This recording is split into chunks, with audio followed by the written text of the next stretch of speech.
beliau bisa menerawang jauh ke depan tentang bagaimana penegakan hukum itu dilakukan dengan berbasis perkembangan ilmu pengetahuan dan teknologi. Judul pidato Hegel tahun 1970 itu Kritik Zone in the Strafrechtssprache, artinya kritik terhadap zona atau wilayah pengetahuan hukum pidana. Meskipun beliau adalah guru besar hukum pidana, tetapi pada awal pidato yang tadi judulnya adalah Kritik Zone in the Strafrechtssprache, beliau menulis bahwa ada 3 fase metodologi penelitian ilmu hukum modern. Sekali lagi saya ulangi, ada 3 fase metodologi penelitian ilmu hukum modern. Fase pertama menurut Hegel yang dia sebut dengan istilah normatif sistematis. Normatif sistematis ini sangat mudah. Ini yang diajarkan di program Strata 1 maupun program Strata 2. Jadi melihat apa fenomena yang terjadi di dalam masyarakat, bagaimana aturan hukum itu, lalu berpikir secara normatif sistematis menyelesaikan berbagai macam permasalahan masyarakat. Tetapi Hegel sudah menerawang jauh ke depan dan dia mengatakan bahwa kalau seorang pikir secara normatif sistematis, maka tidak akan mungkin dapat menyelesaikan berbagai permasalahan yang timbul sebagai dampak kemajuan ilmu pengetahuan dan teknologi.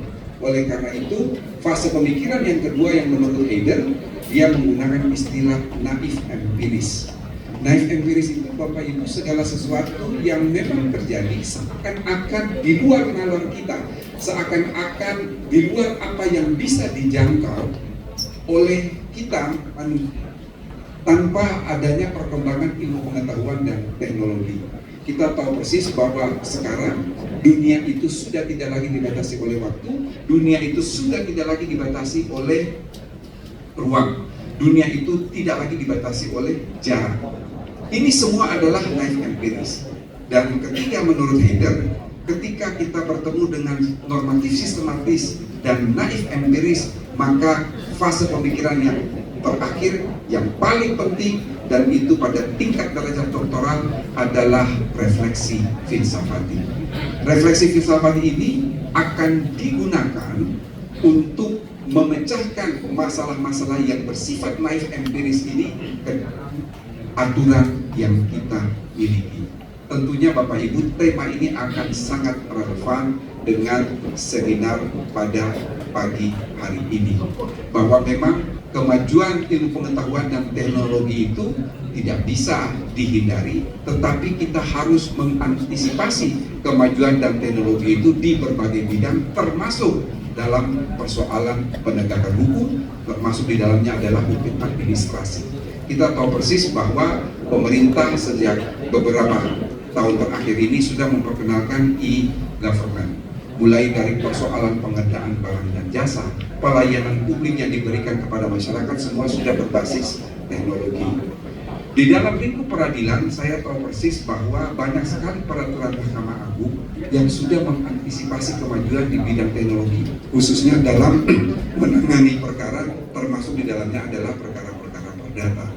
Dan KUHP yang baru juga sudah mengantisipasi kemajuan teknologi dengan adanya satu bab khusus terakhir, yaitu sistem peradilan pidana berbasis teknologi informasi. Inilah yang kita lakukan untuk bagaimana beradaptasi dengan kemajuan ilmu pengetahuan serta teknologi. Karena salah satu fungsi dari hukum, selain fungsi untuk mengatur tata kehidupan, fungsi untuk menyelesaikan sengketa, fungsi melindungi untuk mencegah kesewenang-wenangan negara terhadap individu, fungsi yang keempat dari hukum itu adalah fungsi adaptatif. Hukum harus beradaptasi dengan perkembangan zaman. Oleh karena itu, terkadang orang mengatakan bahwa hukum selalu ketinggalan dari peristiwa. Saya tidak setuju dengan ungkapan itu, sebab hukum itu real person, hukum itu bukan orang, hukum itu adalah sistem. Sistem yang terdiri dari subsistem-subsistem, kekurangan kekosongan yang terjadi pada satu subsistem akan diisi, akan dilengkapi oleh subsistem lainnya. Oleh karena itu, hukum sebagai suatu sistem ini pasti bisa beradaptasi dengan kemajuan ilmu pengetahuan serta teknologi. Kita sudah mempunyai undang-undang informasi dan transaksi elektronik yang juga mengatur bagaimana melakukan transaksi elektronik. Bahkan kita juga mengenal cyber notari, di mana pembuatan akta itu bisa dengan menggunakan sarana teknologi informasi. Biasanya menjadi pertanyaan Bapak Ibu dalam kita melakukan suatu apakah itu akta yang dilakukan oleh para pihak dan lain sebagainya.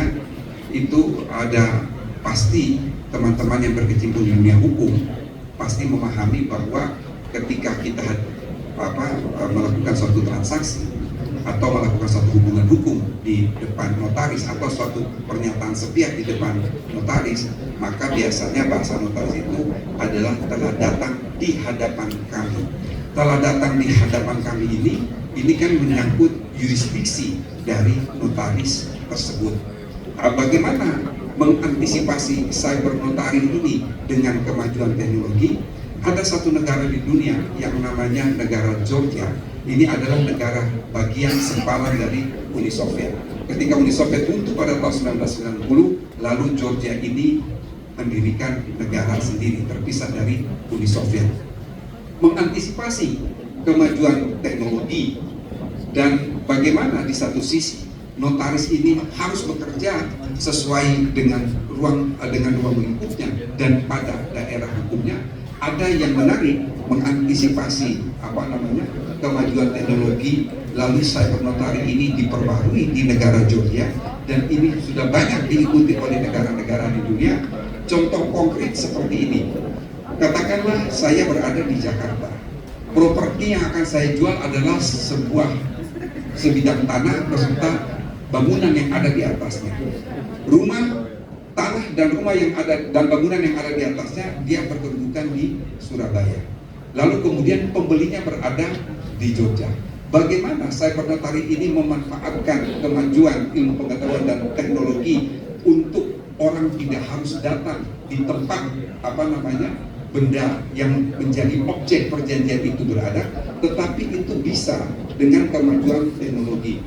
Di dalam ketentuan hukum di Georgia itu boleh melakukan transaksi di hadapan notaris dengan cara, kalau tadi saya berada di Jakarta, saya penjual, pembeli berada di Surabaya, objek tanahnya itu objek jual beli itu ada di Surabaya, kemudian pembeli itu berada di Jogja, maka cukup waktu yang sama, real time saya berada di notaris yang berkedudukan di Jakarta, si pembeli itu juga berada di depan notaris yang berkedudukan di Yogyakarta, sementara saya harus memberikan kuasa menjual kepada orang yang saya percayakan di Surabaya dan dia juga berada di hadapan notaris. Jadi secara real time semua itu berada di hadapan notaris dalam rangka mengantisipasi kalimat hukum yang berbunyi telah datang di hadapan kami para pihak.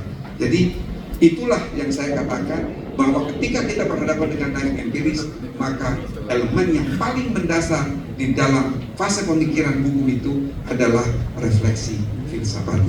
Saya kira ini saja Bapak Ibu yang ingin saya sampaikan untuk kita bisa berbicara lebih lanjut dalam menggali wawasan pengetahuan dari para narasumber dari berbagai universitas. Kurang dan lebihnya saya mohon maaf. Bila taufiq wal hidayah. Assalamualaikum warahmatullahi wabarakatuh.